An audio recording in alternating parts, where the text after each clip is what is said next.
Heavenly Father, today we put on the full armor to protect us against attack.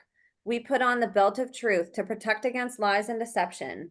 We put on the breastplate of righteousness to protect our hearts from the temptations. We put the gospel of peace on our feet to walk in your light, peace, and freedom with the Holy Spirit. We rebuke anxious thoughts.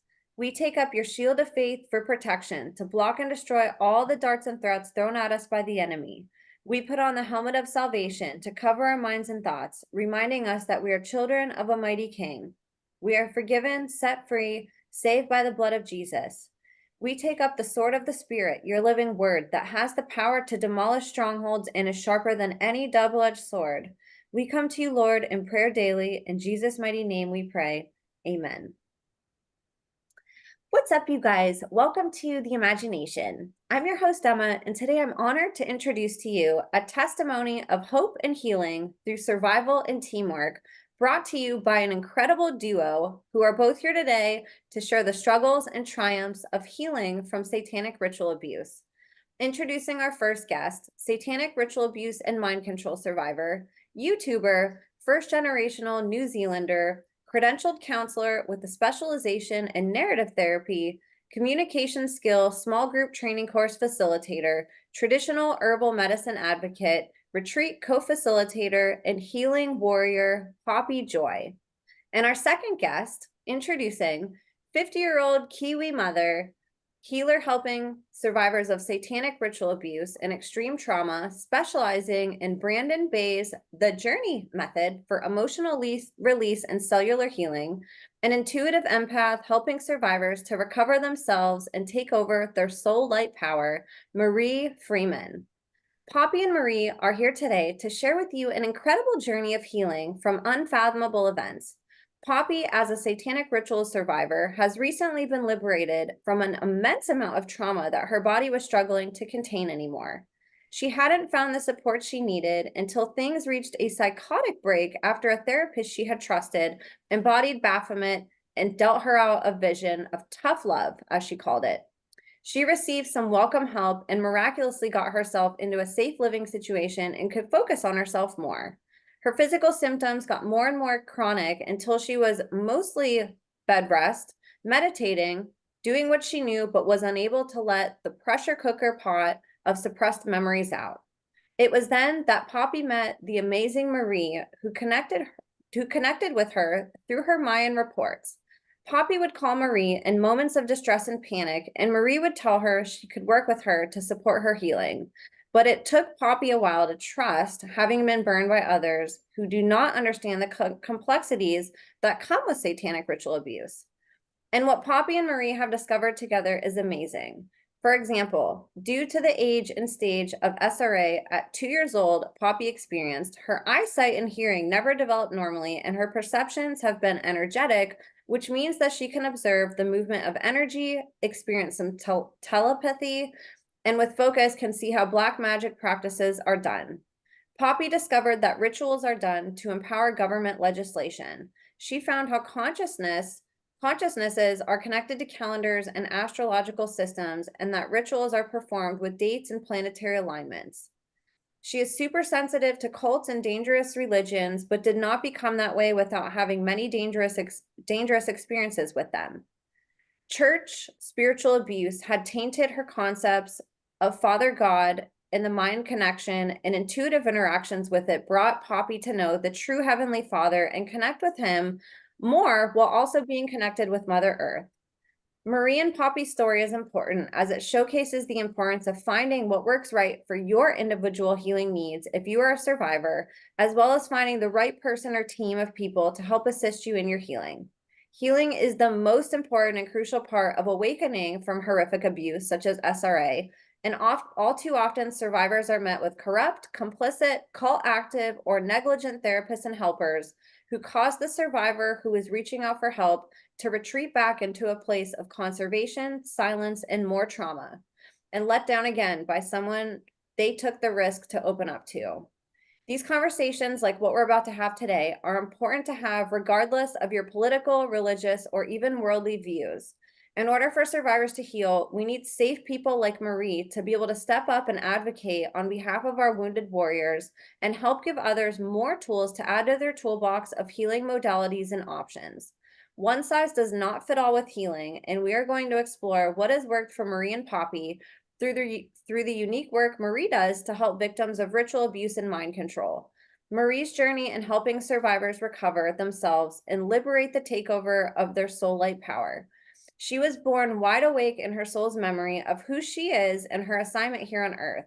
As an intuitive, empathic, and telepathic child, she could see, hear, and know the pains, problems, secrets, love, light, and past and current shadows and intentions of other people and animals. Marie says that pedophiles and baby snatchers she knew about what they were doing to children, and she was waiting to know when and what to do with all the information from her memories and knowings. Now, as an adult, Marie gets to fight against the very forces she knew were malevolent as a child by helping survivors on the other side of trauma. I'm really excited to learn from Poppy and Marie and ask that all of you warriors on the other side of the screen, please give them your full attention as we're about to learn more about healing and the power of divine intervention on today's episode. Before I finish introducing today's guests, I just wanted to give a couple quick reminders and updates. If you'd like to be a guest on the podcast or share any information privately with me, please email me at imagineabetterworld2020@gmail.com.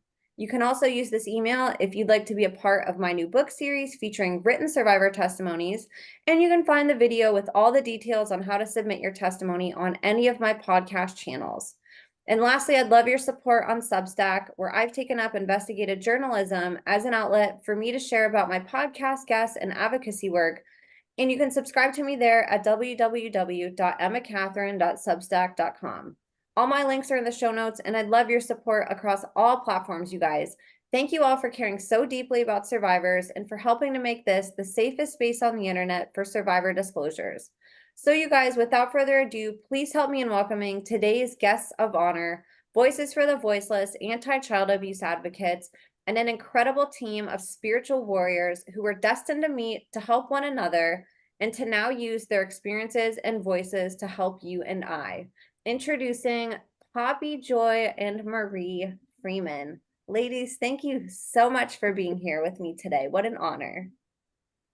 It's an honor. I've been waiting for the right place to really get my story to come out, and I've been looking, and I'm really, really grateful that it can be held in this container. Thank you so much. It's my honor. You know, it's how we were talking before we started. Every story is a puzzle piece, you know, and it can be really scary to speak out. And I know that this stuff isn't easy. So I thank both of you for your courage. You know, I have the easy job of just listening and sharing, and you guys are the warriors coming out speaking, not even because you want to, but because you know that this information can be really helpful for people on the other side. And you get to now take your puzzle piece and put it in the puzzle now and help other people. So I'm so grateful to have you both here. And it's really exciting to have a survivor and a helper here so we can talk about this beautiful journey that you guys have been on together. But before we do that, Poppy, I wanted to give you a little bit of time just to give some context and background on your story and sort of how your story and your background and what you went through led you to Marie, and then we can get talking about your journey together.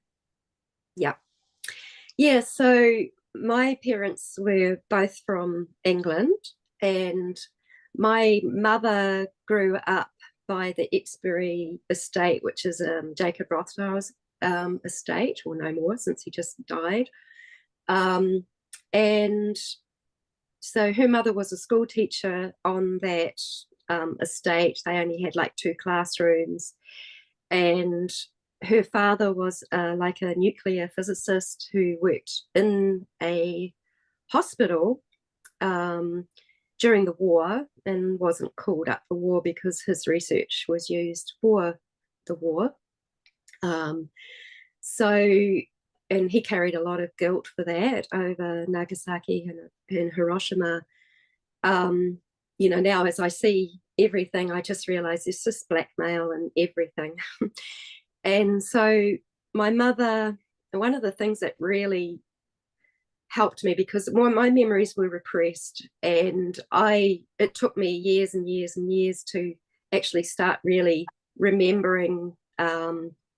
I knew I could pick up different sexual abuse. I could pick up, and I had this terrible rage towards my parents, especially my mother.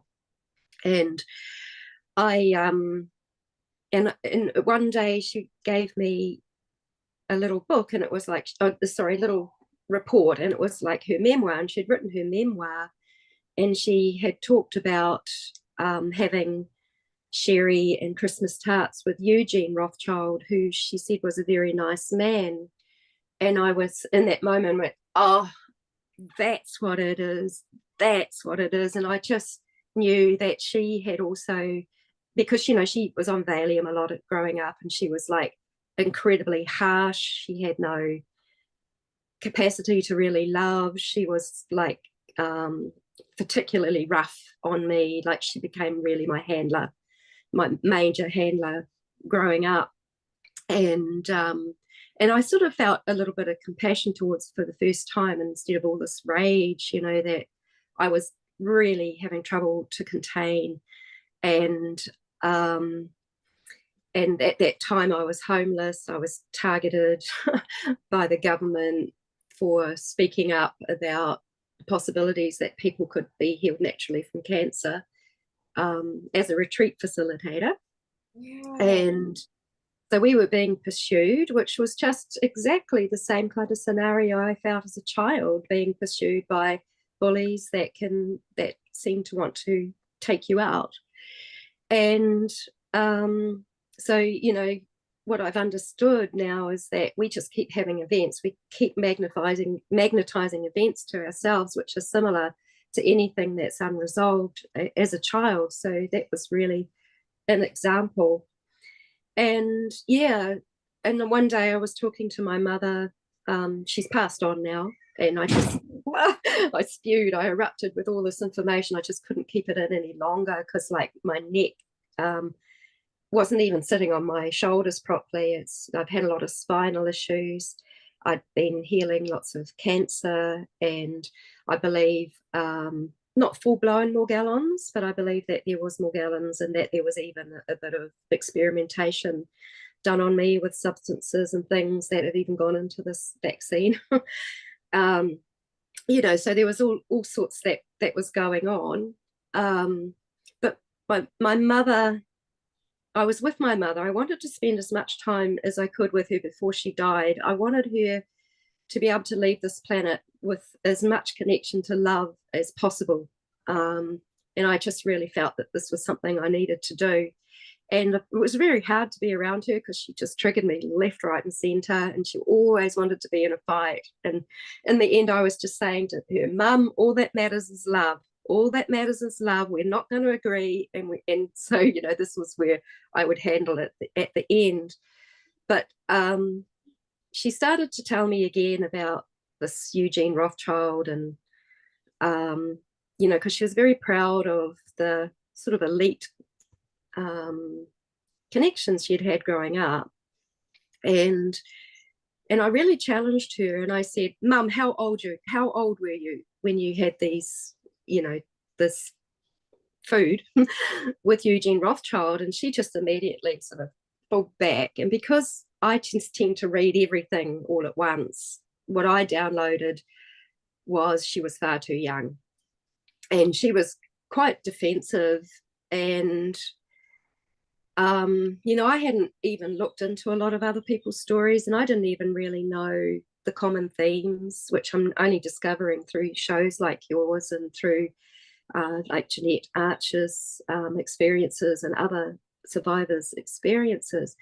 But when she sort of said that, the next question, she was in her 80s, and I didn't want to put too much pressure on her. And I was like, I was so angry with the Rothschilds and the banking. And I hadn't even put together that my ritual was connected at that point, and the first ritual. And she was just sort of like in defense of them. And I was just saying, those terrible people, what they've done, and the banking. And I was like, and then I realized I had to pull it back, tone it back, hold it back, because it was actually all too much for her, and I'm pretty sure that she had suppressed all her memories.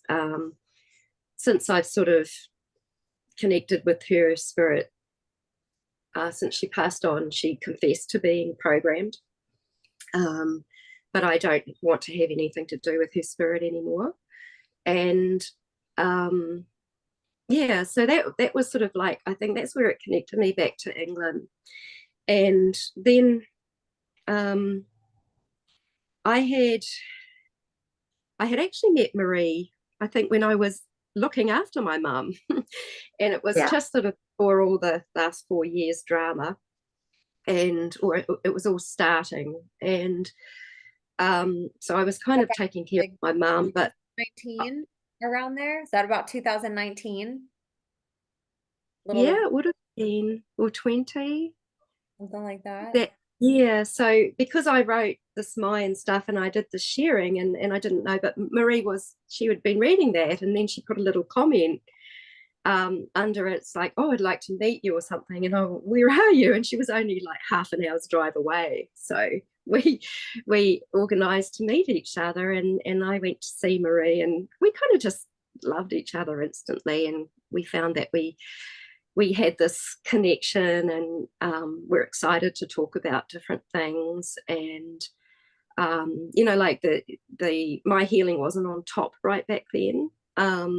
I didn't actually realize that what I was carrying in my body was all to do with the abuse. But anyway, we made that connection, and we sort of saw each other a bit. And I think Marie had the ability to see me a lot more clearly than I had the ability to see her at that time, because I was so under such a heavy weight of abuse that it really interfered with my receptivity and my fine-tunement, all of that sort of thing. But anyway, I was really grateful, because the connection had been made, and we just sort of stayed in touch a little bit here and there. And then about almost a year ago, I had been with she was actually started off being a friend, and she said, look, I'm ACC registered, which is like, it's called the Accident Compensation Corporation here in New Zealand, and I could help you. And I've got my counselling now, and I've got my rongoa practitioner, which is the Maori way of healing. And I was like, yes, I really want to help, so I was decided, yes, I'll definitely go for that. And so I actually the claim sort of started to go through, and I started to get support from her. But what happened over time was that I was losing my sense of agency, and I was losing myself. And I didn't really realize, because connected with her was kind of a lot of cultish, religious things that came on. And I actually loved some of it. I thought, wow, this is great, and I want to apply this and practice all of this. But what was happening was I was getting sicker and sicker and sicker, and we'd treated this like we thought it was all cancer, but I think it was kind of Morgellons as well. But and I treated it with black salve, and it was really tricky, because I ended up at her place during a lockdown, and she sort of was kind of thrust into looking after me, because it just went really out of control, and there was just this pain, and she didn't even know if I was going to survive. And it was really, really serious, and I had to pull back on the treatment and stop it early, so we couldn't get everything out. And I had some temporary relief of symptoms after that, but then they just started to all come back. And so there was blockages in my neck, and there was a lot of swelling, and in my head there was a heck of a lot of pressure, particularly on my left brain. And even now I've sort of got this little droopiness over my left face, like it just doesn't move, and it's like in here, and that's still healing and clearing. And done a lot of work with Marie and in that area of the body. It's like layers of things are there, and they're coming off. But it got to the point where I was experiencing a lag in my neural responses, and I had this swelling in my glands and my neck, and I was in a living situation that just was not safe for me. I was with someone who was very angry, and because I pick up everything energetic, and I was just getting triggered, and my needs were so great, and this person wanted all my time and my energy, and every time I was there, and I was just like lost and flipping out, and I ended up calling this this woman and letting her know, you know, that things were so serious, because the other thing was I was incredibly I have fear of the medical establishment and the hospitals, which obviously is like, well, I think when we get broken, they must fix us up somehow, but I have no memory of how. But I know that I just have terrible fears, and I've had a near-death experience, you know, in hospital, and so I was like not wanting to go down that channel with everything, and so she was like, oh well, you better come around here, and I did. But what had happened was, in the interim, she had been dealing with this man who had introduced her to Baphomet, and she had told me that she'd had this experience of embodying Baphomet, and that she had felt personality changes, and I was seeing these personality changes. So before, like, she was almost like my best friend, but she started to become contrary towards me, and it was like everything that was happening in the opposite, and I was feeling less and less safe with her. She was closing me down when I was trying to talk about the abuse, saying, oh, there's people that are worse off, and, you know, all sorts of yeah, it was just really an example of extremely bad therapy. And, you know, like, I think this is a really important thing to mention, because we need to find the right therapists, we need to find the right support, and it is a specialist area. And so even though I have since met very safe people that know now, with the more modern therapies of you know, the polyvagal system and parts therapy and narrative therapy and all of these things, that it is there. But, you know, it was meeting Marie that she's got the lowdown on, and the expertise, like, she knows it through and through, you know, not having necessarily experienced it totally in this life, but definitely having had experienced it and having that empathy. Yeah, so what happened is I got myself into a situation, and her whole idea was that there was an eclipse coming, and we were going to go up north to a place called Spirits Bay, and I was going to just walk. And at that stage, I'd lost all sense of agency.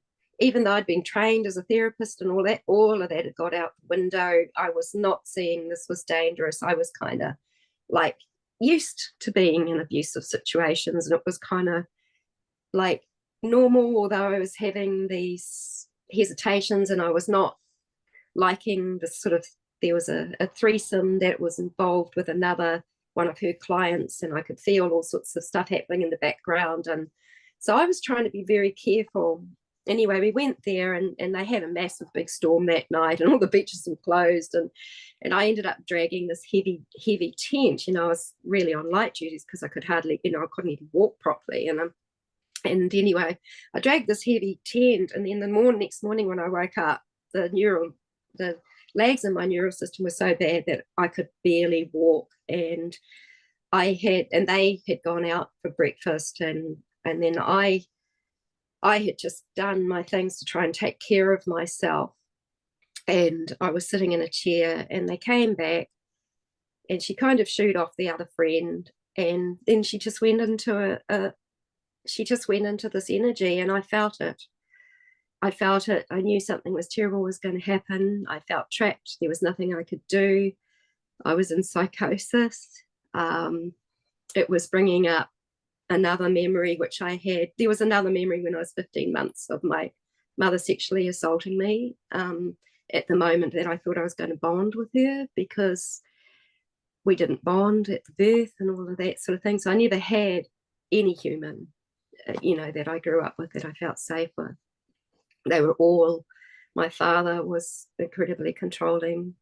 He was blackmailed and pulled into the 2-year-old ritual. I'm pretty sure my brother, it happened to him, and he's sort of, he's just filled with hatred towards me, thinks I'm making all of this up. My family all turned against me. I have the love of one daughter who believes me because she has truth radar. So you get cut off from everyone, you know, you have no one. And I had no home, I didn't have safe places to live. So this was the situation I was at. And she said, I said, I just need some comfort, like I was in pain. My brain was, it was all swollen. I couldn't walk. She seemed to think that I was making it all up. And she had even said to her son, oh, I've got a dying woman coming to stay. And, when she said that to me, I don't know. I think I've been programmed to just hold it, and you don't let any response get shown or seen. So I just had a non-response. Anyway, her whole thing was that I had to get to the bathroom to find comfort. Now I couldn't even walk. And she was just adamant that I had to do this. And it was her place. So I was in there. I had no sense of agency. And I just rolled myself onto the floor and, kind of bruised my knees up. I was a bit angry, and I could have got off the chair another way, but I was so angry with her and her demands. And I started to pull myself towards the bathroom. And I got halfway there, and I just thought, this is ridiculous. I don't want to live here. I don't want to live. This is all too hard. There's no support. There's nothing. And I actually started to go down through the floorboards and through the dust, and it was like I could see it all and go into a safe place. So, and I don't know how long I was there, but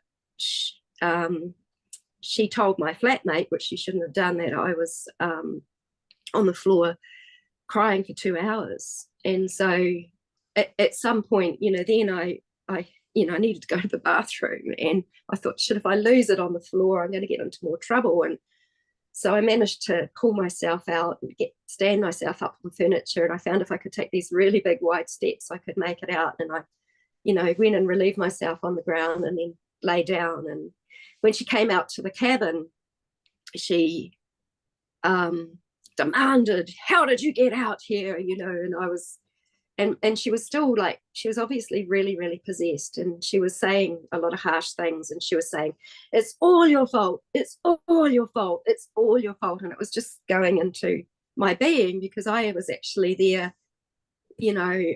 ideating my suicide, So I just didn't, I couldn't see any way out. I was really, really stuck in that. And the suicide programs were just coming up with full force. And I had a plan, and I was just going to let the river take me. I was going to put my arms like this and go down a river feet first. And, I couldn't resist because of the paralysis. And I just thought, oh, look, it'll all just be over. And, I was really trying to convince myself that I had to do this. And but then she said, I need to go and talk to someone. Do I have permission to talk to this person? And she was the other person from that threesome. I said, yes, go talk to her. And she said, and don't you commit suicide. Don't you do that to me. And she was just talking like this. And I was just like lying there. And it was enough to actually stop me. And there's always been a miracle. Every time I've got close to suicide, there's always been a miracle. And I think it always comes back to me. It was connecting with Mother Earth first. I had such a resistance to the Heavenly Father because of church abuse. And, now I've really found myself back, and it's no wonder that it's head injuries, because that we connect through the crown, and so that really brought it up. And then even yesterday, I had a really tough day yesterday. I got very triggered by Rothschild's death. And when it was, it's all your fault, it's all your fault, came up. And then I realized there were programs in there and other rituals where someone was chosen to die and be the sacrifice. And then I was blamed that they died, and it was all put on me. And it was just another layer of guilt, which I actually felt, well, I can pull this off before we meet, and I could use the techniques that Marie had shown me.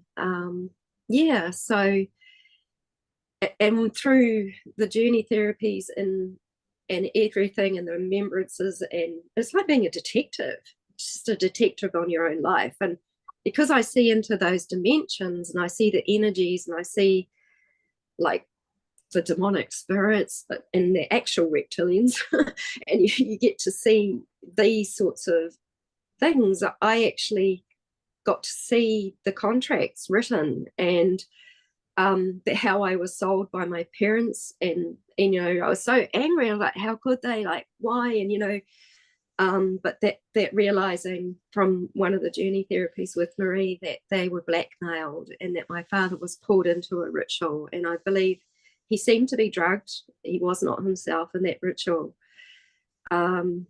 And this is when I realized that they actually write legislation on these rituals. And because my parents, it was like we've had waves of colonization through this country, and my parents came over kind of like with colonization instructions, but I think they were also, I think my mum was particularly running away from England. But what I discovered is that the currency in New Zealand changed from pounds and shillings to dollars and cents in 1967, and the 2-year-old ritual I've placed as an Easter ritual, because I just freak out every Easter, I freak out every Christmas, I freak out every New Year. It's just all that energy just comes up, and hopefully this Easter I'm going to be better because I've done so much more clearing and you know, all of that. But what I realized is that they were using me to fuel that legislation of through the Rothschild involvement in the, you know, because they're the big bankers in the New Zealand currency, which was yeah, and so that was 1966 April that I would have placed that ritual. And it was even, I've had people look into declinations and astrology, and sure enough there was one right there, and it was like there was the astrologer that looked at it said, wow, whatever happened here, this was highly planned, this was, you know, this was huge. And so lots of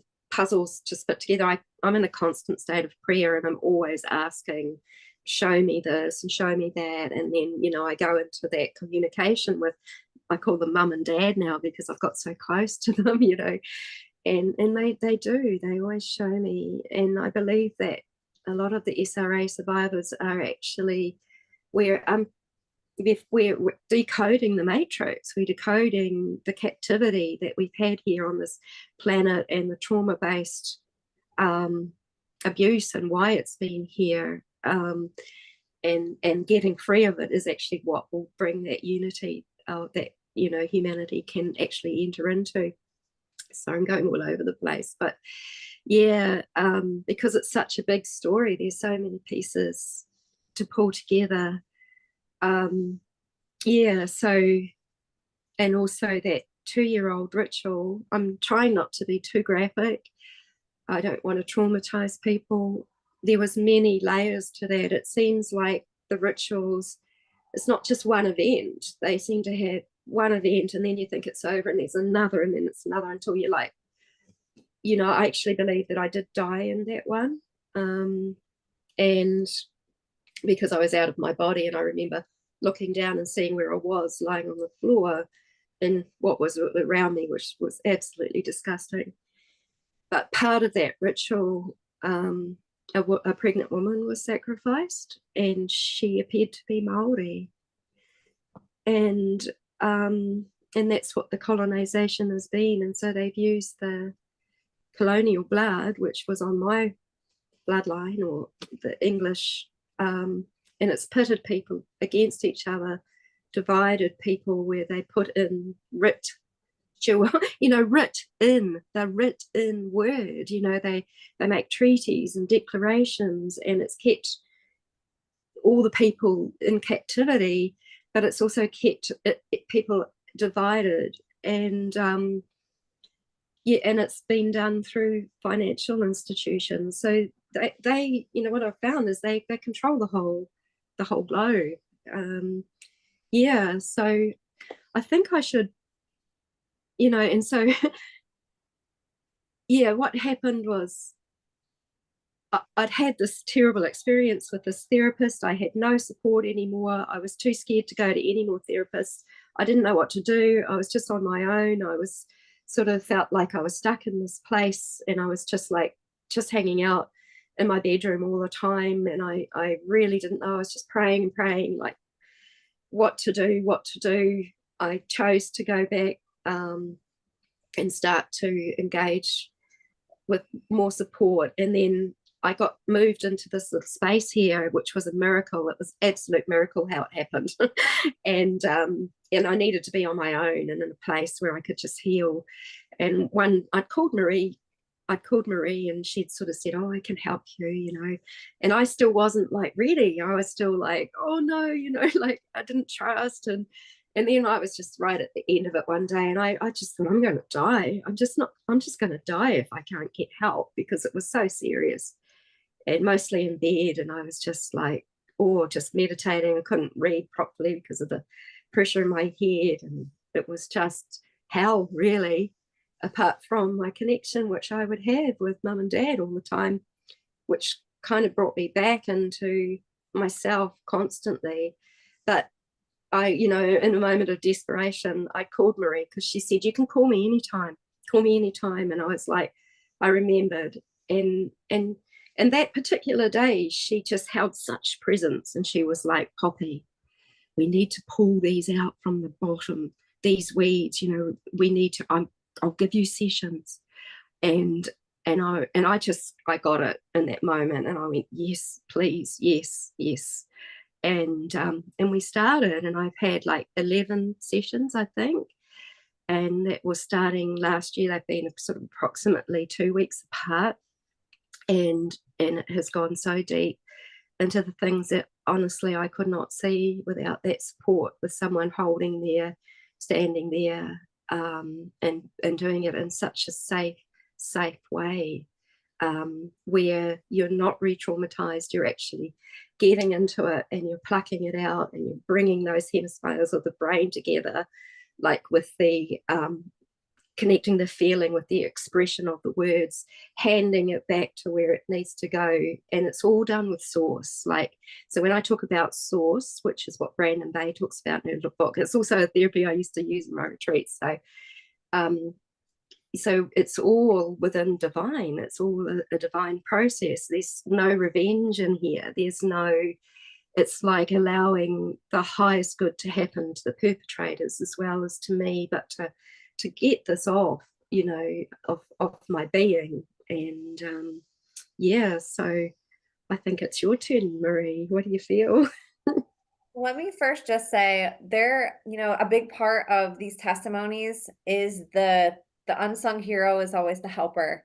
You know, whether it's a spouse or a friend, like, thank you, Marie, for stepping up and saying, call me anytime. You know, that's so important for a survivor, just to have that, even if they don't want anything to do with it, even if they're not trusting right now, just to know that somebody's offering that is so instrumental. And I think that's so beautiful, that even though you might not have fully understood what she was going through, because she might have been closed off and, you know, a little bit hesitant to tell you, that you were still like, whatever you're going through, it's okay if you don't want to talk about it, but if you do, I'm here, you know, and I love you and I'm here, you know. And to hear that, Poppy, that, you know, just on your end, like how much that meant to you, you know, it's like, Yeah. it's the unsung hero in a survivor's journey, are those very rare people who are the soldiers Yeah. and the pillars, and who step up and are like, I'm here, you know. So I love that. And I'd love to introduce you to Marie. Let's talk a little bit about One more thing which I think is really important is that yeah. I was really, really bumpy and really, really hostile and really anti anyone connecting with churches, healing. I was triggered left, right, and centre, but Marie could hold that and see that, and she could hold me even through that, like real bumpiness, like I was just spilling out. And so, you know, that was another thing. She could see through that. Oh, so much empathy. Let's talk about Marie. What was your path? How did you get into helping, or I guess the career path that you took of wanting to help, but then what specifically, how did you end up working with survivors and what's your path? And talk a little bit about what you do. Yeah, hi everyone. I love Poppy sharing that she just shared with you about the what I do feel is a lot of people have these entities attached to them. So whether that's unknown to them or known to them, that these entities are working through the practitioners. So uh, they fall into the occult, and they fall into brainwashing themselves. They believe what they're doing. So whether they're aware of it or not, they are working by these puppet masters that are working through these practitioners. And so some of them do come with a good heart. They do definitely want to help, but then they are not aware that they are already themselves having attachment driving them. So, and that is everywhere at the moment across the world. And so discernment right now has taken me all my life to just really sharpen my discernment and remember back to my little child, because this inner child. Coming into the world, I was adopted at birth, and so I was sitting in a incubator for 4 weeks, 5 weeks, before I was taken home to a loving family. And in those 4 weeks, with my journeying back once I'd been a journey practitioner and started healing my own memories, I actually went back to those. I've been back before my life, my institution as well. So I literally have what I call the library, which is your DNA awake and available, because it's never really, I think trauma kept it the opposite for me. It kept it awake. It was like, you can't forget this, you can't forget this. So each lifetime I would bring it with me, like new books in the library, don't forget this, don't forget this, don't forget this. And so coming into the incubators for 4 weeks, journeying back as an adult to that little child, I started seeing children disappear. This is contentious. This is just my memories, but children, torchlights would come through at night, which I found quite unusual, that as a 1-week-old baby, a torchlight would be coming into the room, and then a baby would be taken out, and then what? I don't know. So we were the unwanted babies, and some of us were placed for adoption, and I don't know what happened to the rest of them.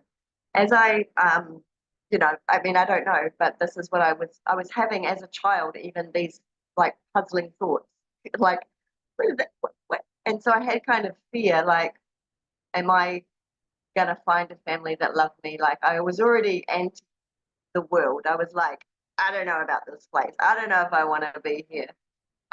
It doesn't feel very safe to me. I'm picking up a lot of dodgy dealings, and I don't like it. I was also journeying as an adult back into meeting my birth mother, and she's just recently passed, and she wrote a memoir. And reading her memoir, actually the day after she died, I was lying in her bed reading her book, and I was in the book. But in the book, she also shared with me in life as well that she had voices, and she was an abused child from very, very early when she lived in Fiji. People would come and abuse children, and I don't think her parents actually even knew, because they were busy running the guest house. And they also had a lot of black magic in Fiji, and the mothers and women and people were getting into Ouija boards and things like this. And so there was quite likely she was entity attached right there and then as a young child, and her whole life was trying to get rid of the voices. That sort of set her onto a path of it was the 60s as she'd moved to New Zealand, and they were using drugs, and she had bipolar disorder, and it was really amplified during that 60s time, taking a lot of drugs. she went on a really horrific path. Some of it I knew that she told me, some that I was shocked to read in the memoir. And possibly in Canada, when she ended up there, she was dating a billionaire, and it's my understanding and my intuition from what I read and what I saw. Having your birth mother not be present in your life, you had this real strong energetic bond. So when I met her, she was telling me things. I was like, I know that, I know that, I know that. Like I knew it. And I actually lived through a lot of these things vicariously through our bond. And so it kept me safe from using drugs, and it kept me safe from a lot of promiscuity and a lot of times, because I felt she was going through such a lot, and I was living it through her, through our telepathic bond of heart love. And so in Canada, she'd been involved with a lot of cocaine, and was losing her mind,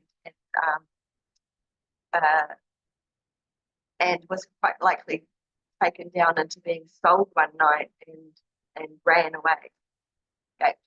And she managed to get herself back to New Zealand. And when she landed back in New Zealand, she had her own psychotic breaks, and ended up in one of our country's quite notorious wards, Ward 7 or 11 in Carrington, and was electric shock treated, and I believe rituals would take place there for her. And she doesn't really know how long she was there as well, because the medication zombified everybody. And so reading all this, it was really putting puzzle pieces in place for my memories. And I was going, oh, right, these are not my memories. These are her memories that I lived through with her. I had a lot of memories. I had a lot of memories of my family, of her life, of my life, my past lives. And then I was empathic, so I was picking up on the world and everybody around me. So I got really blurry about what was my memories and what was everybody else's. But it actually helped me realize that empathy wasn't. Initially, I wanted to kill myself because the empathy was too much. I could feel these things were true, and these things are happening to children, and I didn't like the world. I really did not want to be here. But I kept getting my soul guidance come in and say, wait, don't go anywhere. This is important. Pay attention. It'll all be okay. So I had this reassuring soul part of me that was stroking me, going, you're fine, this will make sense. And so after she died, our country went into lockdown. Actually, before she died, we went into lockdown, and it was in lockdown that I written to you to say that on that piece of paper that I wrote down, that in lockdown I was getting targeted in the etheric realm. And so we had connected on a few YouTube channels, a few different people around the world. Everybody sort of got online and found, different things to resonate with. And I found a few different people to resonate with who were starting to speak of some of the same experiences I was experiencing in lockdown. And one of them was that a lot of us were being visited and being targeted in our dream space and in our waking space, in the mind space. And so I did sort of think I was losing my mind because some of these things were unreal, but I had this gut instinct that these were quite real. And so one of them was, in one of my visions, a massive minotaur, like came shadowing over me.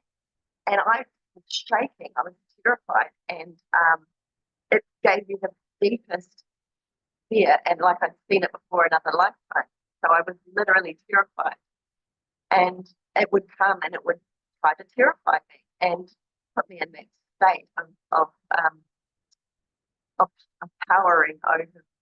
And listening to some of these people on these podcasts saved my life, because they were saying, wait, you're having that, I'm having that, she's having that, we're all having that.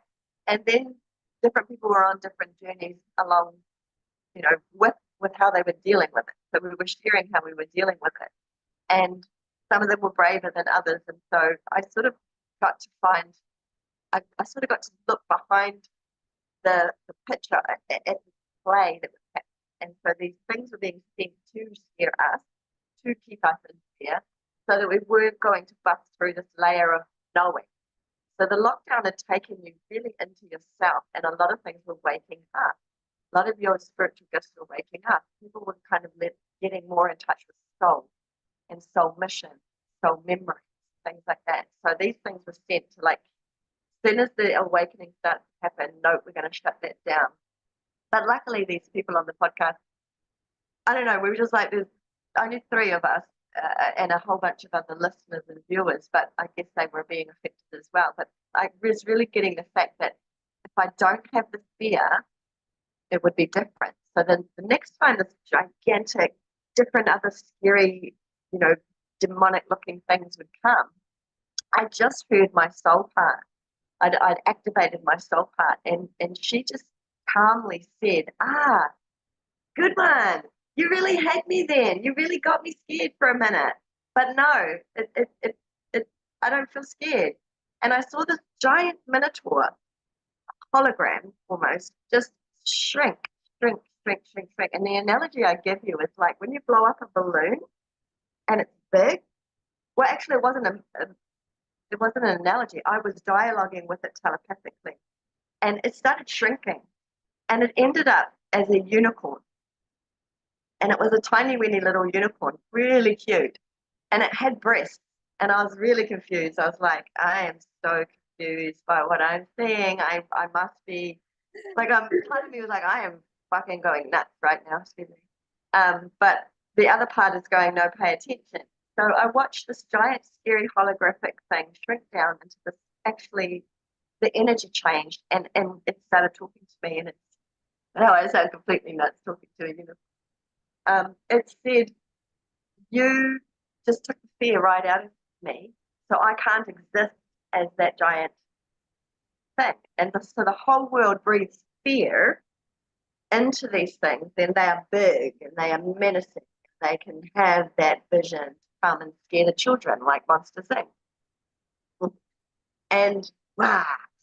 But if you don't have fear, then the true essence of the lighter side of what the spectrum that they hold, okay, the light spectrum that they have inside them can be revealed. And so the fear took out all the darkness, all the heaviness, all the ancient fear.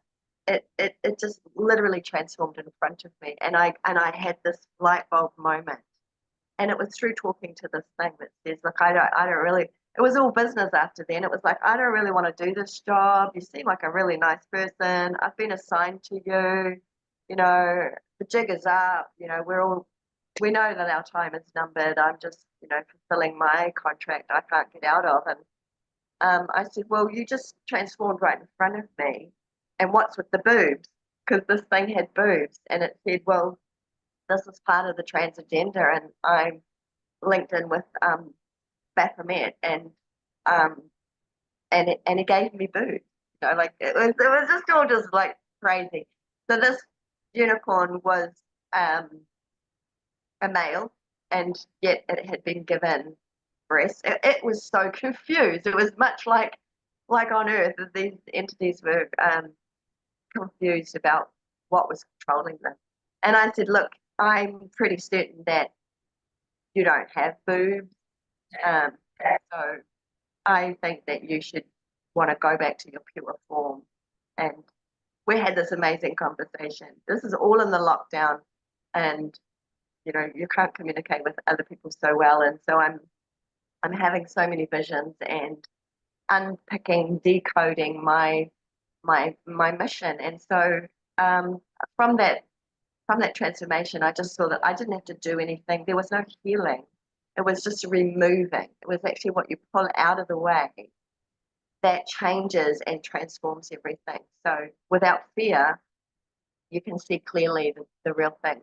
So these boobs disappeared, and this unicorn was back to a beautiful, pure unicorn. And I basically said, off you go. You're free. And I said the words free, and it just disappeared. So it was kind of like it was waiting for somebody to remind it that it was always free. So in that, my marriage is falling apart because I'm trying to explain these things, and my partner is doing the best he can to support something that he can't fully understand, and yet it's waking up memories in him as well, and I'm triggering memories in him. And there was also, I don't want to talk too much about his life, but there was child abuse there and entities on him that when we finally met were then now targeting me. And these were the ones I would see as, I actually saw as a beautiful, it looked like a white goddess, like that she had almost like dreadlocks, white dreadlocks and pale, pale skin. And I thought she was a sex goddess because we were having beautiful connections, deeper than I'd ever had in my life. But what I realized during the lockdowns also is that she was a vampire. And she was actually using the beautiful union to take off of me my essence, my life power. So in a number of years, my iron levels diminished to the point where my doctor was ringing me saying, "How are you standing? How are you breathing? I'm very worried about you. You need to come in and do what I tell you and have a blood infusion, and just so you can survive." And so with energy, the energy is first. Energy drives our body, and then it determines the energy available in our physical body, in our blood, in our muscle mass, in our brain power. And so by draining, this vampire had taken the beautiful sacred union of lovemaking, and at that portal where the male and the female enter into, because we were personal, having beautiful tantric experience, what I thought was tantric experience, which was taking us sort of out of physical shell and making us that vast, boundless merging with one. It was cosmic. It was amazing. It was the most incredible feeling I had. But I was still getting the pictures. My soul was giving me pictures, and it had shown me that the chalice, the you know, and all of the, sorry if that program, if that triggers somebody, but the chalice that the Masonics use and a lot of their symbolism is the female portal to creation. And so when a lot of sex magic is used, and a lot of you already know that how that is used through the male child and the female act, that when you can enter that portal, you don't only just take the power of the child, you take the life force of the child, which comes with so many cosmic gifts, and you drain it off, and you drain it off to where the physical body and Poppy's health and all these survivors' health just diminishes, because the physical body can't. I too am going all over the place, but it can't run the body because you don't have your own energy system. You don't have full power of source going through your chakra system. So I actually saw the vision of a golden chalice right where we were making love. And I realized, oh my gosh, they are using my husband and I for the sacred union to allow things to enter to the earth and allow myself to be used as a portal to bring in these things. And these entities started shaping my behavior, and I was being very aggressive and very not myself. And programming as well was being told to me.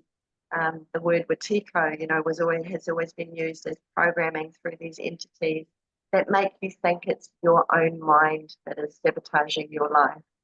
And so I was getting all this information while it was happening to me, but also the soul part was describing this is what's happening, this is what's happening. So I was having my own counseling from my soul part.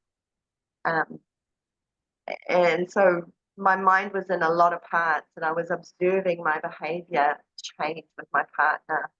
And he also got very much more demanding because I was starting to cut off the practice, of entering into this portal. And so on many layers, sex addiction, the need to be needed and have intimacy is puppeted by a lot of these vampires needing to have that union so that they can. So I got a lot of all this big, broad kind of context, and it woke up my memories when I was a child that it was all to do with the children, and it was all to do with me helping the children, and that this would all kind of drop into place. And so more investigation as I was sort of counselling and healing myself, I didn't want to take blood infusion, and then I was so anti taking foreign matter into my body that I was dying and literally draining energy. My iron levels were so low. And investigating that, discovered that the iron is actually your armor of protection between your personality and the space of oneness around you, that you are your individual character, and you need an armor to kind of buffer you from that. So the iron became very important.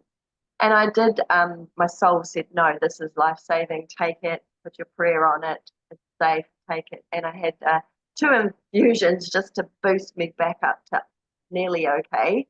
And then I did the journey work to go in and dialogue with my blood. And that's when I found a lot of ritual from other lifetimes. And they were tying up with a lot of memories. And my husband and I had lifetimes together during the sex slavery days way back in Mesopotamia and different other lifetimes. So there was the knowledge that none of us are strangers to each other. We all come to play again to help wake up the memories. And so when I met Poppy, I knew that we were sisters. I knew that we needed to do something, and I was waiting for her to be ready. And I had done all of my journey training, was really proud of cleaning and clearing my cells of this lifetime's trauma. And in that clearing was then accessing and available all of the other books of all of the other lifetimes, and I was just a lot more clearer to look into the world and see the connections in the bigger picture and the memories, and not have so much attachment, and have more detachment to the emotional grief that I was feeling, that really this isn't a healthy world, and these practices that are going on are far from paradise. But I did not want to enforce this sort of the suicide programs that I had kept coming up. These programs that, anytime you get close to the truth, it's like a suicide program just gets put on anybody and triggered, and you think it's yourself, and you think you're falling down in your own health and mental health, and you can almost be your worst enemy. But actually it's the programming, and it's the entities, and it comes all the way down upon you. So having pulled a lot off myself, I realized, well, that's not so difficult actually, and I need to help people that are thinking that they are their own problem, they are their own, they can't seem to free themselves. They think it's all because they are it's their own mind that's created their bad health and their terrible living situations. But I wanted to say that I had found Laura, my gosh, I just lost her name, but a beautiful lady at Soul Centre Healing Hypnosis in the UK, and she currently has a program for learning the hypnosis technique. And that was another thing. Hypnosis had always been programmed into me as a fear. Don't go into hypnosis, they will brainwash you and implant memories, and that sort of came through the programming of movies and things watched in the 70s and 80s, and so it had kept me away from hypnosis. But having gone into, Laura Whitworth is her name, highly recommend her programs. I started to train with her, and I'm still training, but I felt not even completely finishing the program that I was using these techniques and having the remembrance that I could communicate with these entities, and it just all came down to business. Like I say, these conversations were just like talking to you. I didn't have any fear of these things, and so I could actually talk to the soul essence of these things. And so I thought, well, if I can do this, I can teach other people to do this, and hopefully start to emotionally release using the journey, take out some of the fears, some of the programs, some of the blockages, so that they can then take the next layer off of their human programming that they've learned in this lifetime, that's dumbed them down and shut them down and kept them captive to keep their power down. And really it is all about power and light and service to God and to the freedom on the planet. So anything to keep them down would keep all these people in their own prison. And another one was learning Jerry Mazinski, who worked in the mental health systems, and saw these people like my mother in these places like asylums. They were called mental asylums, and even in the prisons, and then the people with the schizophrenia and the bipolar disorders, and then the medication. And he started unplugging for me a lot of things that were like, yes, I know this. I've always been afraid of somebody coming and taking me away in a straitjacket if I talk about these things. But I realized it was that fear came from that actually happened to my mother, that she was in a straitjacket and then they electric treated her. So I was kind of having memories and fears she was living through. I didn't realize that because I didn't know her as I was growing up, but she was experiencing these things. So she wasn't able to free herself from the voices. She tried to use the Bible and free herself with her connection to God. And so I kind of feel on behalf of her, I'm still alive. I wasn't aborted. And also coming to meet Poppy, I knew, right, it's time to go to work. And I'd done a lot of work with people on their own lifetime, cellular memories, and removed a lot of pain for a lot of people. But now it was really time to go to work, to really get to these puppet masters that were driving humanity. So all my puzzles sort of came together, and Poppy said yes, and we just started. And then I did it voluntarily because it was our mission. It was our mission that these two sisters needed to come together to free her energy and give it back to her and pull off all these suckers that were taking it and all these programs. And we just go very intuitively, organically, using the this is Brandon Bays. If anybody knows her, she's online, and you'll find me as a trainer there as well. If you go into want to do the program, you can do that at home, your own home. Or there's journey practices all over the world. But so we used the basis of that emotional release to pull off. But what Poppy and I were discovering was the amount of AI technology that was implanted in her. And I'd had a little bit of information through meeting Laura Whitworth and hearing that kind of thing. So it wasn't new to me. I didn't think I'd be working to remove it until it all kind of came together. I was like, a little bit of that, a little bit of that, a little bit of that, and then it opens my power into organically crafting, okay, well, what are we doing in this session? So emotions get released, memories get released, and talking about the emotions as a gateway, that the lower spectrum, on the light spectrum, you've got your lower frequency emotions. They can trap you. They can keep you stuck. They're not good or bad. They're just heavy. They're like a heaviness that sits on the cell's high vibration, like a tap. And so when we remove the emotion, the energy can then drain out the lower frequency energy, and there you are with a pristine cell, like a battery cell of power, and in that has its own beautiful memory to your cosmic soul mission. So what we've just been doing is, like I said to Poppy, pulling out weeds in her beautiful Garden of Eden. I don't even know if it's Garden of Eden, but the garden of paradise on earth, this free earth that we have. And so pulling out the weeds, they ended up being, especially in her area around here, and in her cancers and things that she had in the past, technology. And that was fascinating, and it just flowed very organically, didn't Poppy? Like we were just doing it together. I wasn't so much doing it. We were asking these entities to pull off their technology, because they had in the journey we'd come to an understanding, right, it's time for you to go, you do not have consent of this being. And they knew it was like firing a manager. It was like, your time is up, pick up your stuff off your desk and leave. And so they were pulling things out voluntarily.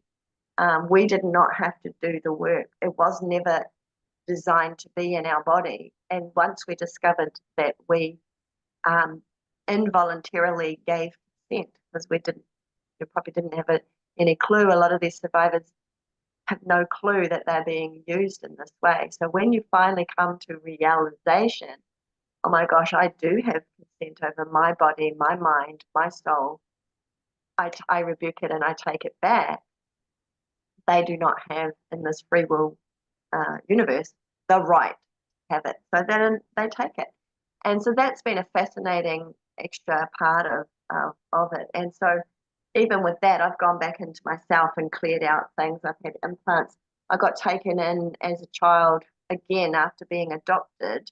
It was like they might have done something in that 4 weeks while I was in the incubator to implant things into a lot of these babies. And as I was growing through my healing and starting with the journey, I would get babies and animals come in the etheric world going, help me, help me, help me, help me. And they'd give me information. They'd give me, I saw pictures of nurses that were taking babies out of hospitals in Wanganui down our country. And I was going, wow, they're stealing babies from hospitals. And then there was people that were going through rituals in rituals, like Poppy left her body and they would come to me, because I was obviously a light that they could see once they were in that kind of near-death phase. You know what I mean? So in that etheric realm, I was very aware and awake and able to see. And it didn't scare me. It was like I knew it was part of my mission to communicate. I just didn't know how to do the joining the dots and like, well, what do I do? I got a phone number for a guy who has entity attachments. And do I just ring the phone number? Like for a lot of years, I did nothing with the information. It was coming really clearly from my soul source and from these etheric beings that were desperate cries for help. But finally, we came to like, okay, this is how I'm going to do it. This is my lane, the emotional realm, the energetic realm, the etheric realm, and it all kind of tied up together. So 11 journeys with Poppy, and she is well within her own sovereign space now. I absolutely can say that for her, that there is probably more to pull out, and definitely more memories to more cells in her body that are holding this heavy emotional and energetic holding of pain. And so it's just a case of just like wringing the sponge out of her body. But even right now, she's on her missions doing grid work around the world. She can probably speak much more about that. But in our journey session, even, healing will be happening straight away. Like it's kind of like you pull out a plug, and then all the work that she should have been or could have been doing in her life, we just do it in the journey. And so she's helping the waters of the earth. She's helping ley lines. She's helping. So much gets happening in a journey for the people once we've pulled off their break and their shutdown programs, that they just start doing their soul purpose. And so I think all of these people that are survivors have been targeted on purpose because they have such great and powerful clearing for the planet. And so this is a way to get people back on track with their, and they might not even know, and that they might even just be doing it just by being the people they are, being the love that they are, and not being afraid to love again, being kind and accepting help or giving help, but while they're in a state of shutdown, that they can't help anybody or anything. And so I don't know, does that kind of explain a little bit? Yes, thank you so much. One thing that I took that I really love that you said was taking things off. So many times with anything that we do, if we want to do something good, a lot of times you have to add stuff. And that can be really overwhelming. It's a little bit easier to say, what do I already have that I can take away? So I Yeah. really appreciate you speaking on that, because that's like an easy I tip for call it people. like the mud, Emma. It's like there's this beautiful pristine cell, and they've just put mud, heavy, heavy mud over the top of it. So we're pulling and cleaning, like water blasting from the inside out. And it is definitely what you remove, pulling, pulling, pulling out, because there is the divine child. There is the source creator just pouring through you in your your pillar of light. It's Yes. pure. You just need to take everything off. Yeah. And I mean, that could apply to, say, if you want to get healthier by going on a diet, instead of saying, what do I need to add? I need to add chicken and rice and vegetables. And that can be overwhelming, instead of saying, why don't I just take soda out? Or why don't I just take the cake that I eat every night out? Anything that interferes with your natural processing of the function of the body and the brain. Yeah. Yes. And so, Poppy, I'd love to turn it over to you. You're on mute right now, so if you want to unmute yourself, I'd love for you two to maybe talk a little bit about, like, what were some of the things, Poppy, that you found that needed removed for your healing, and then, Marie, you can talk about how you helped her do that, and we can talk a little bit about how you guys work together to make you, Poppy, a little bit more light, and taking off some of this baggage off of your shoulders. Yeah, I would say that the main thing is actually been identifying the programming that has come with the illnesses. So, like what happens in the process is you really connect with the body, and you let the body speak, and it's amazing. Like, you take mentors into the process, which are just like people that can give you guidance. So it's like, I think it goes along with parts therapy almost a little bit, is that you're gathering everything together, and sometimes this part of you can't speak, but that mentor can, and so it's all within the process. So yeah, there's for me, so much is around my jaw, and it's interesting because I believe that I was born with information that needs to be shared to help this planet through, and people. And so what I realized about these two, so there's something I feel that I need to say, is that the Luciferian and all these satanic energies, what they do is they usurp the will of the earth. Like, if we look at our earth now, it's in this terrible state of pollution. Like, she's been raped and pillaged, just like, I felt so much empathy for the earth because of what happened to me. And I thought, it's just the same thing. It's really the same thing. Poppy, on that, I just got the vision of going into a journey. I went into Uluru, which is Ayers Rock in Australia, and going down under Ayers Rock and actually having information with the crystal realm. And the crystal realm was saying, look at us, we are raped, we are pillaged with all the mining. You are stripping us of our lifeblood. And the vision was that it wasn't going to remain. And then I actually saw it regreening. I saw Australia regreening. So as a mother that has been raped, her children then also.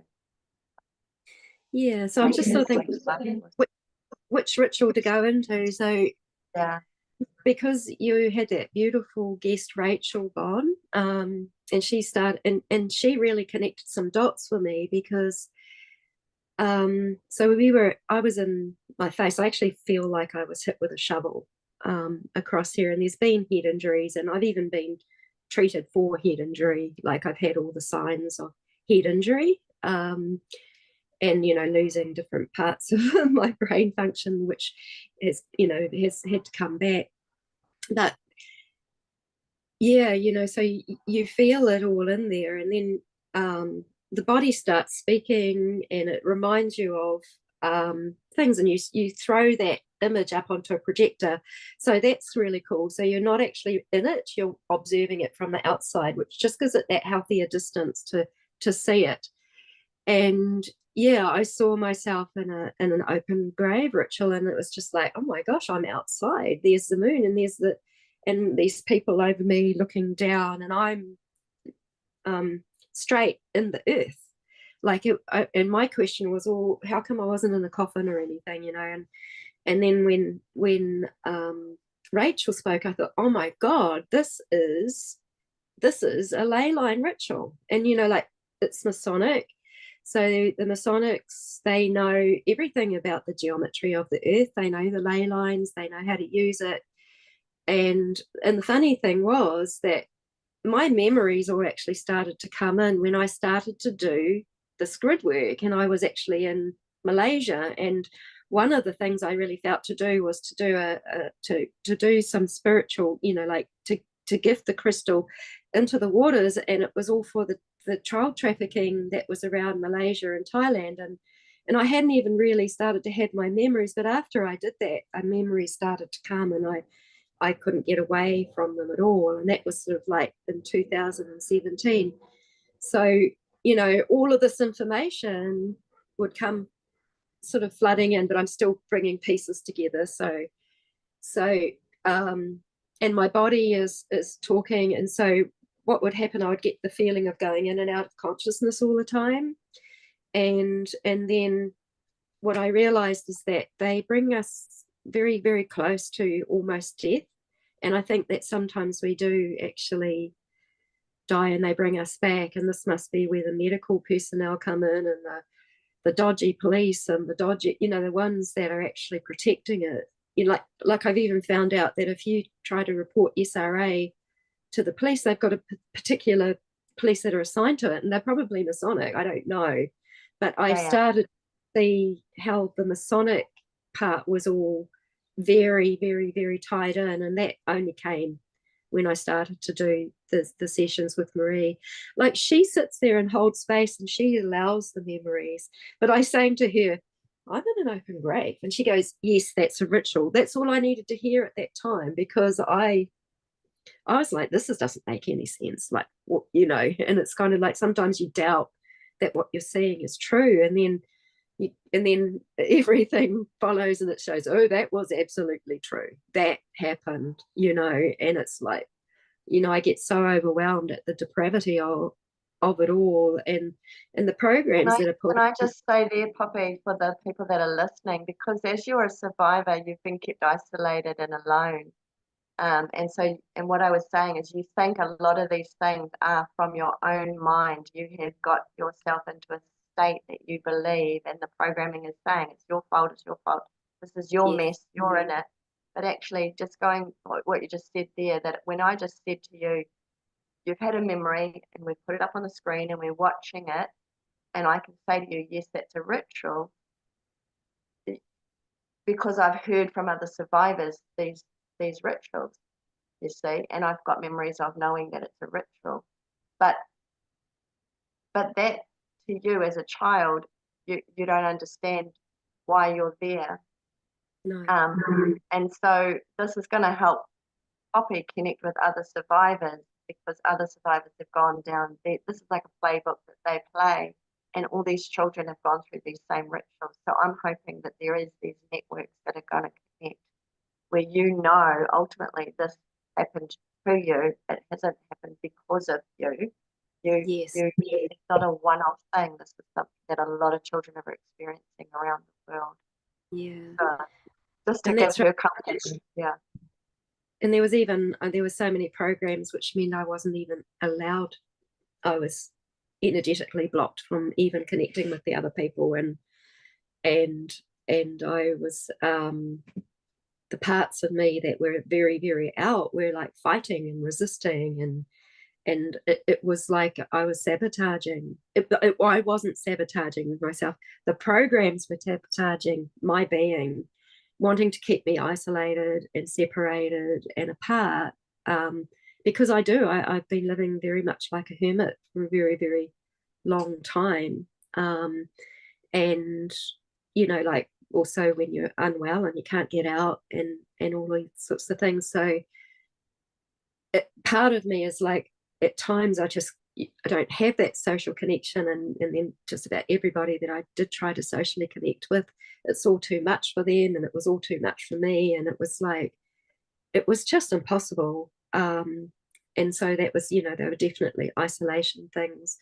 Like what I realized is what the Masons did, and that came up in another one of the journeys, is I had the black cube thrown on me, which is what, it's a ritual they do to Masons who step out of line, who break their covenants or whatever. It's the worst form of cursing that there is. They curse your whole life. You'll never have love. You won't be able to do your money will never work for you. You just can't survive in this life. You get scapegoating, everything gets turned around and put on me, so it always looks like I am the problem for everything.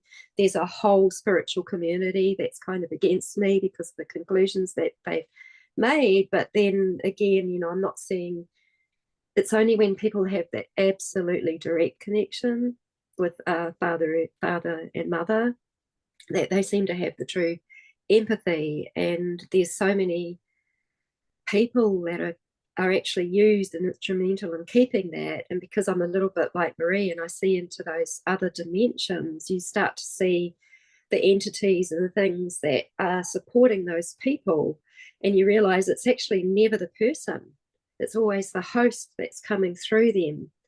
And people they're hosted, but people also choose to have guides. There's a lot of talk about having guides in that sort of new age spiritual community, but these guides are some of them are hosts, and so you know they particularly nasty. They give the person status, power, money, approval, fame. You see that in the celebrity world. Those celebrities are actually taking from children all that energy to create themselves to be famous. And, you know, like this is how the energy is moving around. And this new era that we're entering into of pure unity consciousness means that we are self-sustaining energies. We don't take energy off anyone anymore. And the problem is that we've had eons now of energy being given and taken and harvested and collected financially, energetically, blood sacrifice, all of these things. And so with that, you copy the journey and other modalities that will really clear up that cellular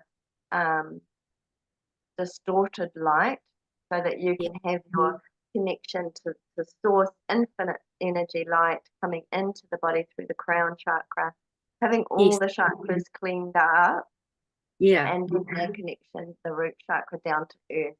So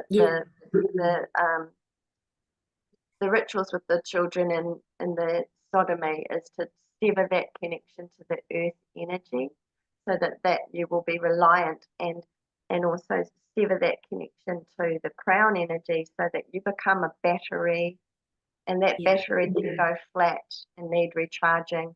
So this is where humanity has come into this kind of taking energy off people, siphoning it so that I feel flat, so I need to take it from here. Rather than stay open to source, which is infinite energy, and then having a healthy cellular receptor that's open through love, through trust, through light, to fuel the body, and then have that earthed and grounded, so utilize that power.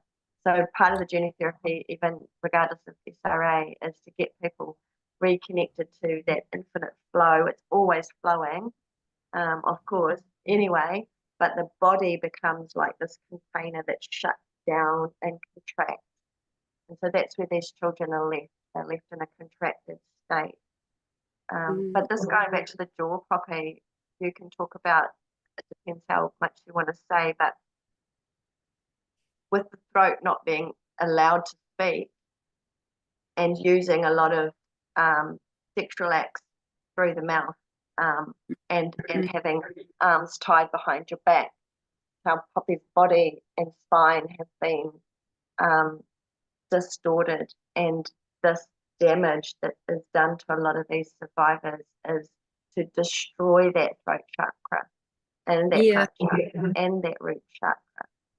So she's done incredible cellular recovery and energetic recovery, and a lot is still in that damage from if you don't Yeah. mind me saying, from the blows to the head, which is to sever all of this crown attachment to source, to her God and to her memories of her soul, and then to shut that throat so that no words get ever spoken to us, help to speak of such things that she's enjoyed. Yeah. And I've had, while I've been healing, I've had so much trouble speaking and getting it out, you know, and I still, you know, like I fumble over words and all of these things, but I'm really determined to keep saying these messages, because like, it's funny because, you know, all of this has happened to me, and yet often people think I'm arrogant because I have this knowledge which I feel really needs to be shared. And it's certainly not coming from a place of arrogance. It's coming from a place of this love of this planet, and for humanity to return to humanity in a trauma-free environment. Because while we are under those spells, literally black magic, you know, humanity is getting traumatized over and over and over, and keeping people going round and round and round in the false time matrix. I feel that this is a time to actually share something important. I don't know if it's been heard and been spoken of before with other survivors, but Poppy, how do you feel about talking about what happened to that mother and the baby, then what happened in the journey of the recovery of their soul? How do you feel about that? Yeah.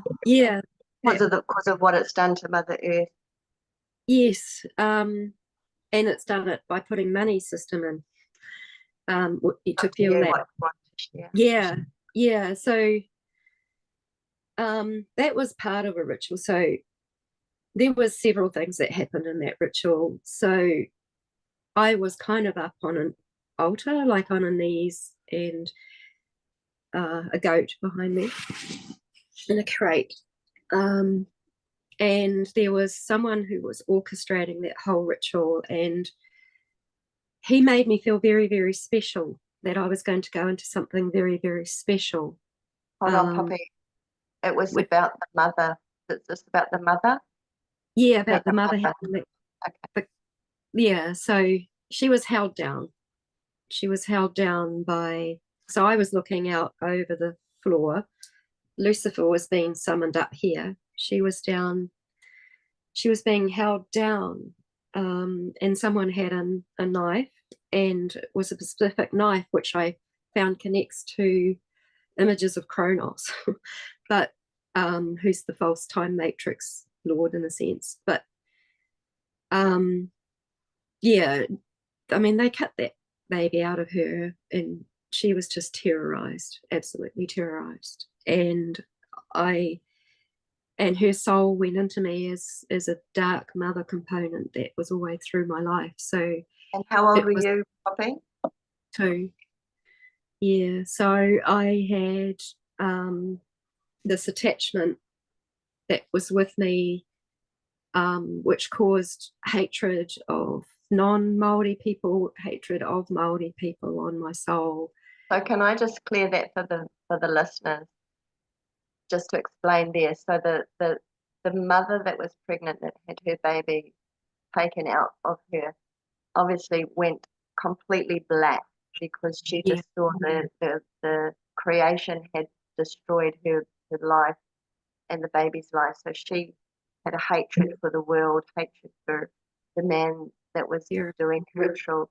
And so that hatred, as the mother and the baby lost their life, entered in and was attached now in Poppy. So Poppy, the beautiful child, had a dark, wounded, adrenalized mother who hated humanity for taking the life of the baby.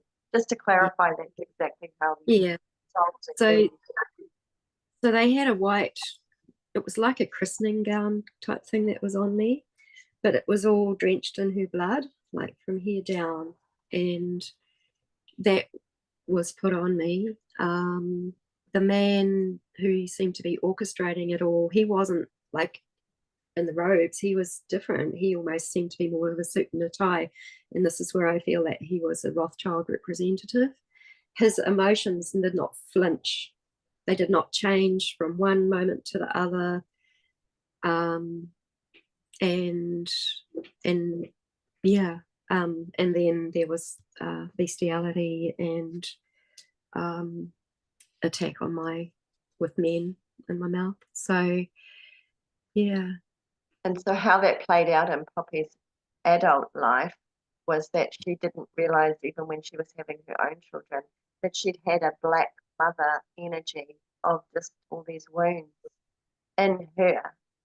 And so it was really amazing that she'd lived the life that she lived, because she wasn't just her own energy. She had this other mother, and all of her pain, all of her suffering, all of her hatred to kind of shape her. And at the journey, Poppy, if you could just talk about when we met her at the journey, what happened? Oh, right. So part of what we're doing is that we bring people into, it's a very safe kind of campfire process, and it's like a fire of unconditional love and acceptance. And we were able to, well, I was able to release her spirit to go and be with her baby and to be free. And that was just, and my life changed radically after that. But I also realized in my life that that if I stayed in love, I was stronger. And so everything about me was trying to always connect in with the love side, but there was this contradiction because she would come up and undermine and sabotage and make me look crazy at different times. She was the neurotic energy. She was so everything that you were displaying wasn't necessarily Poppy. It was this mother that was just distraught with having had this favorite. So this is how it's all tied in with keeping Poppy's beautiful light from speaking. So that's the polarity as well, the time of the polarity that they put in you. You have the light, but we're going to put that mud on top of the light. And so our community consciousness is to remove the mud, to remove the energies, the entities, the darkness, even off the world, off the mother itself. And all the mothers. Which was what Lucifer was doing, and the Lucifer is being summoned up here through the ritual. And I'm seeing that because I saw everything through energy. And that's like, I don't think my sight, my hearing ever developed properly because I got caught there. But, you know, and Lucifer's going, you will submit. And this was just like really going through me. And it was like I was used as a feminine baby. And born, you know, with this incredible love for the earth and this time of great transition that humanity is going through.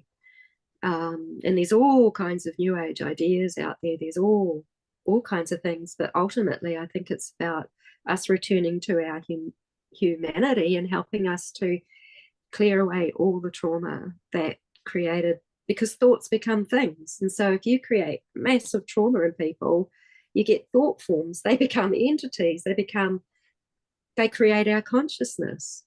So if they can keep a whole population in fear, the thought forms that are coming out are aggressive, they're hostile, they're warring, and look at the war, it's really playing out right now. And so our whole thing is that we as humans need to heal all our trauma. And look, if I can do it, I'm sure that many others can. And because Poppy, what I just talked about, the polarity, if every individual that's been ritually abused has such a mission as Poppy does to share her Mayan true time wisdom, if that can have mud put on it by this traumatized mother, then she will never get free. She will always be in that polarized position. So a contradiction of light coming up and then the pain, the suffering and the lower energies of all that trauma coming down to squash it. So that's very fatiguing. A lot of this chronic fatigue, a lot of anything where people are struggling in energies, they're having a contradiction of the polarity inside them. So it's literally their light tries to come up and live their life and heal the planet, live in love, and be that light being that their baby was born to be, the baby they are. So this inner child work, going back to release the polarity so that can come, and then all of these missions of light can start to appear again. So I do feel it's, well, we're discovering that it's planetary healing. Yeah. And I'm honoured to be a part of it, and I'm Yeah. for those that are really willing to go in and release the polarity, come into the unity. But I wouldn't be doing anything if it wasn't for like the beautiful Poppy, and we're starting to build a network of a mother that is helping her child, and you know, other people are coming to us to talk to Poppy from all over the world, to just bring that network together, to at least have the conversations that will start to open up together, and not be isolated and separate. Yeah. And thinking that it's their own mind that's destroyed their life. It's because exposure. Rediscover that beautiful inner child, purity of light sources. Yeah. And it's about the light being exposed on that, which is what you're doing, Emma. And so very much part of all of this healing. And, you know, carrying that authentic connection, that empathic, amazing connection with the divine, in which really shines out and shows out. Like there was a time where I just even couldn't stand the prayers or the anything, but now I can actually see the authenticity because I see the energy. So I can see Christian people with their absolutely authentic intentions, and it's happening, you know. Well, I feel it's because that your nervous system is alive and awake again. Because her nerves and receptors were closed, she couldn't feel love. So when love was trying to help her, she was in the mind and afraid of allowing it in, because she didn't have any receptors open apart from with her child and with it, you know, the parts that she could have open. But we've just helped open all the receptors again. And she's like, the other day she had so much energy. She said, I woke up with energy, you know, and I can feel. She's like, I can feel the planet's love, and I can feel it again. So there's just like nature, when you prune back everything, you know, when you try to put lids on things, it has a way of growing, and the nervous system is really what we're dealing with. The meridian. To experience it naturally, instead of having like, now I have to get into meditation and I have to find that space. Now it's like, well, it's around me, you know, like it is you. Yeah. But you know, like, and I had so much confusion too about Christianity, because I was a pastor's wife for a period of my life, and the man that I was married to had a satanic black magic. He was doing sex magic, and you know, he was doing it on the days he was paid even to do his sermons, and he was harnessing my energy, and he became a really big handler at that point. And so I was like, oh, it's all upside down. So this is within a church, but it's expressing itself as satanic. But that's not everything, you know. One of the survivors that I'm friends with she's very Christian, and it's been amazing to talk with her and hear her perspectives, because I can actually, you know, now I can see like it runs through everything, and our intent. Yeah. So, you know, and they haven't wanted you to connect to bring me back to they haven't wanted you to connect with your Father God. You know, like a lot of us from a lot of our lifetimes having that persecution, pushed away the church, but really we pushed away our connection to Source. And so we're all awakening back up that crown, to allow what we call God, you know, whatever that is for everybody, but to have that pure connection to Source again. And you can't earth anything, you can't manifest anything without that toroidal energetic reality, that you are both just like an actual battery. You need the polarity of the earth and the solar power. So also when at the 2-year-old ritual at the end, I believe I died, and I was lying on the floor looking down at my body, and I had this amazing presence of this incredible golden light and felt the most divine love. And my soul's been looking for that all my life. So and you know, nature would talk to me and tell me everything's going to be all right, and I would literally hear, you know, when I was in nature. And so I had lots of miracles all through my life, and that's divine source, whatever we really want to call it. So amazing. This is so beautiful. I know we're running out of time now. I could talk to you ladies forever. This is it's an enlightening conversation, and I love the different perspectives, you know, that you guys are providing on how to look at interacting with the world and how to almost recognize toxicity within ourselves. And when we pull it off of ourselves, then we can really see it in the world because we're not carrying it anymore. So then we can say, oh my gosh, like this is why I didn't feel good. I was around this person, or I was doing this, or you know, I really love that aspect of pulling things off of us, you know, taking the boulders off of our shoulders, taking the toxic energy, taking the things that don't belong and that don't align to get us to that healing space. And then soaking in what we need, you know, nourishing ourselves. I love, Marie, how you said picturing nature. You know, we can go through and destroy it, but the second we stop destroying it, it naturally wants to grow back. You know, nature is metal, man. Like it's violent when it needs to be, but it's the same with growth. Like it doesn't stop, you know, just because we want to stop it. And like you said, our nervous system's the same. It wants to protect us. It wants to heal. It's our own resistance to it because we have all these things. We have all the bulldozers inside of us and the cranes and the bricks that don't belong in the landfills, you know? And so whenever we can clean all that up, then all of a sudden we're left with a clean environment and we can grow again. The air is cleaner. We can breathe better. You know, we have more nourishment inside of us. So I think that this is a really beautiful message for people because, again, it can be overwhelming to think about all the stuff that we have to add to our life to heal. And there might be stuff that we need to add, right? But for a great step to take to just not have it be overwhelming is to say, I already have all this stuff. What can I take away? You know, what's one thing that I can do to take off of myself and to cleanse my, you know, energetic field to just start there, you know, and then move forward one step at a time or 5 steps at a time, you know, whatever we can handle. And I love that dynamic between you both, that you're able to communicate that so deeply and trust each other. And really just, you know, aside from this being a therapeutic modality, the friendship between you know, this bond that you both have, that in itself is so tremendous in one of these journeys for somebody like Poppy to feel love for maybe the first time, to feel friendship, to feel somebody who's like, no matter what you go through, I'm here, I have your back. You know, you're never going to be too sad for me or too angry or too much of a mess. Like I love you no matter what, you know, and I love, Marie, that you've been that for her and that you've been able to show her that no matter how she shows up, that she's loved and cared about and that she has a pillar there for her, you know, and that she's deserving of it all and that she deserves people that love her and want to be there for her, you know, because she hasn't had that in her life.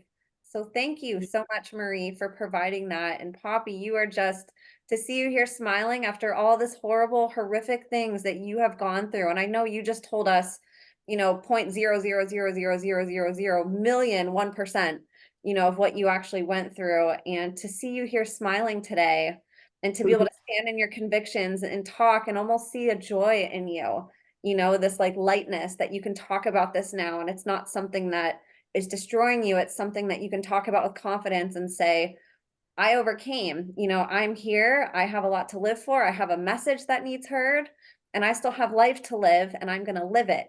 You know, I think that both of your stories and how you both have helped each other and just the interaction is just beautiful. Thank you. You're so welcome. So why don't you both let us know where we can find you online or how people can connect with you? Poppy, if you want to go ahead and go first, is there ways that people can keep up with you or support you? Are you online? Look, I did have a website. I've been shadow banned. I've just got this little wee YouTube channel, which is sort of like under Mayan missives, or yeah, we'll put it in the bottom, I guess. But Yeah, my it's from. Thank you very much. absolutely. Yes, that's it there. So that's sort of my little link, but you know, like I've been only just coming to the surface to put out things as and when I can. And I used to have a lot more going on, but it's all broken down. I've been quite shadow banned, and they don't want us talking about that kind of thing. Nope. And to me, the Mayan things do actually go with the SRA, because of that being at the bottom of our society and what needs to be cleared up so much for everybody. It actually affects everybody. Yeah. Thank you. Absolutely. And for people listening, if you're not watching, her handle on YouTube, and I'll have it in the show notes, it's Mayan Missions, at Mayan Missions. And you'll see the words Poppy come up, obviously her name. You'll see that come up as the title of her channel. And then the handle is Mayan Missions. So I encourage you guys to please go support her. She's got a ton of videos. She set a little YouTube channel, and it's got tons of videos on it. So it looks like there's a lot of goodies on here for us to learn and dig through. And then what about you, Marie? Where can we find you at? I'm just very low key. So I have a Facebook page. I haven't really started anything else up because again, New Zealand has been very much in Facebook jail and Telegram jail and all these sorts of things. So that is my healing page. You can leave a message for me and I will get back to you. I'm trying to keep it not too much with the videos that I would want to share about SRA, because the other channel that I had, which was Inner Space, has been, you know, I just got into trouble and wasn't allowed to share anything there. So I'm trying to keep this as neutral as possible, that if you get a glimpse of resonance, that you feel like you resonate with anything I post, just message me and then we can speak directly.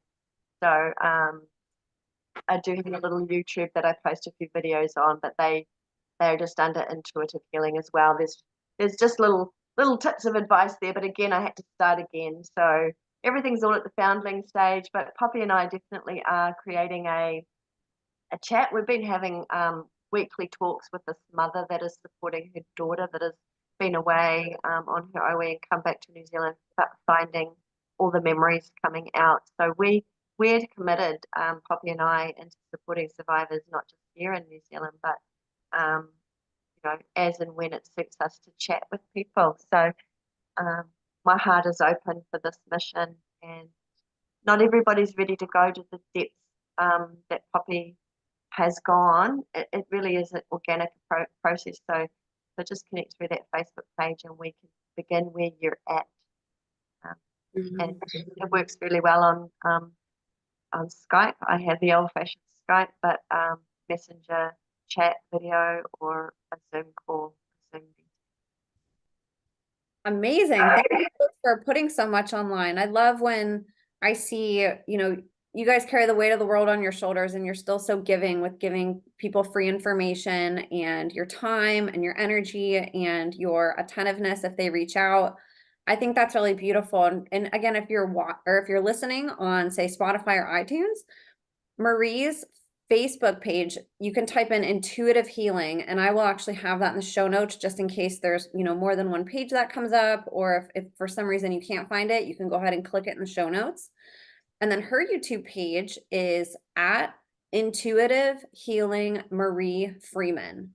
So I will also have that in the show notes, and she has some beautiful videos. They're not too long either, so you guys can go ahead and flow through those and not be committed for hours at a time. Get a lot of great information in a short period of time. Poppy's YouTube channel is filled with videos. And you guys can always reach out to me too via email if for whatever reason you guys can't get a hold of them, or if say you want to get a hold of Poppy, I can vet for her and help see if it's a good fit and connect you guys directly to her via email or other means too, if it's something that she's open to. So you guys can feel free to reach me as well. But always go connect with the guests, you guys. You know, like Marie said, this material and Poppy, you know, it doesn't get thrown up in the algorithms and it doesn't get millions of views like mainstream things do. It gets very suppressed, it gets terminated, it gets ignored, it gets shadow banned, and all this effort that creators put into giving you guys free information about what's going on in the world, the truth, you know, it gets hidden. So the more that we can sort of help boost those algorithms by following, commenting, sharing, subscribing, following, that all really helps trigger those algorithms into sort of releasing that shadow ban and helping this material be seen, which is what we need. We need more people finding channels like Marie's and Poppy's. We need more people having these conversations. Ultimately, we're so divided. That's one thing the enemy does really well, is they're very organized. They're together. They know where all the pieces are, you know, and how we were just talking about today, they've gone through decades and decades and generations of dividing and conquering the other side. So we're split off into all these little bits, pieces, and groups and sides, you know, and we don't know that our power is in coming together, you know, and it's through having these conversations, taking different ideas, different types of people with different experiences, putting it all together into a big pot and saying, how do we organize better than the enemy? How do we almost militarize the enemy and beat them at their own game? You know, we can have a battlefield too and be even more efficient because there's way more of us than there are of them. And we just need to understand what they know and how to apply it for the good. We need to understand the things that we don't see. We need to understand everything that's hidden in the world. And we need to take it upon ourselves to turn all of that and transmute it into something beautiful and good by standing together and unifying for the children. Children don't have political affiliations. Children don't have a side. You know, it's us against perpetrators. There's no other sides that we need. That's it.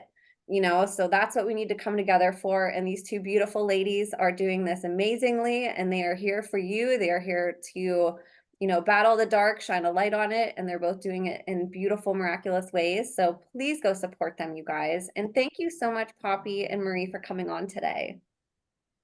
Thank Thanks, you. Yeah, I would say let's love them to death.